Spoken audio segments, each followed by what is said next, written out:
Hello guys, কেমন আছেন? আশা করি ভালো আছেন। আপনাদের মাঝে চলে আসলাম নতুন একটা ভিডিও নিয়ে। এই বিয়ের হলুদের প্রোগ্রামের ভিডিও আগেই আপলোড করা হয়েছে, বাট এটা আপলোড করতে লেট হয়ে গিয়েছে। এখন বর চলে এসেছে, আমরা আসলে তখন ছিলাম না। আমরা আসলে লেট হয়ে গিয়েছে খেতে, বর চলে এসে পড়েছিল। আমরা সবাই একসাথে খাবো তাই আর কি 2-3 ব্যাচ বসার পরে আমরা সবাই খেতে বসছিলাম।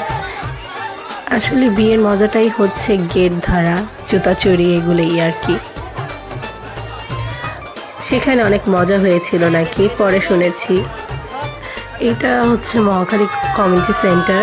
এটা নতুন করে এসি করেছে, এখানে ডেকোরেশনগুলো এখন সুন্দর করেছে। মানে ওরা এখন ইভেন্টের যে লোকেরা কাজ করছে এখানে, ওনাদের মানে ইয়াগুলো অনেক সুন্দর।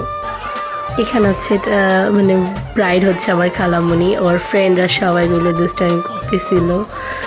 আমি আসলে এই সাগরানার মধ্যেও ছিলাম না। আমরা ওখানে মানে খাওয়ার একে তো লেট হয়ে গিয়েছে, আবার আমরা সবাই ফটোশ্যুট করার জন্য ব্যস্ত ছিলাম।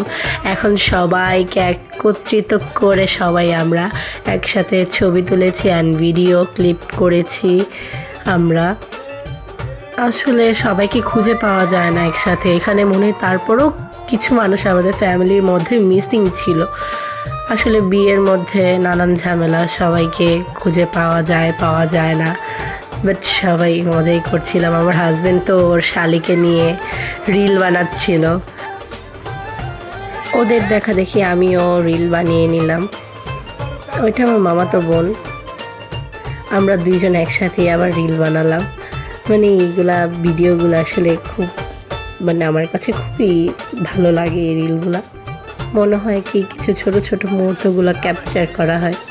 আমার আসলে বিয়ের লাস্ট সময়টা ভালো লাগে না, কারণ একটা মেয়ে তার বাবা মাকে ছেড়ে চলে যায় শেষ মুহূর্তে, সে কান্নাটা আসলে একটা মেয়েই বুঝে তার কতটুকু কষ্ট, আর সে বাবা মাটাই বুঝে যে কতটুকু কষ্ট নিয়ে তার মেয়েকে সে বিদায় দিচ্ছে। ছেলেটা কীরকম হবে, ফ্যামিলি কীরকম হবে, আসলে কেউ তো বলতে পারে না। আশা করি ভালো হোক, ওর লাইফটা অনেক সুন্দর হোক। এখানে এই ভিডিওটা শেষ করে দিচ্ছি, দেখা হবে নেক্সটে অন্য কোনো ভিডিওতে। আপনারা সবাই ভালো থাকবেন, দোয়া করবেন। আল্লাহ হাফেজ।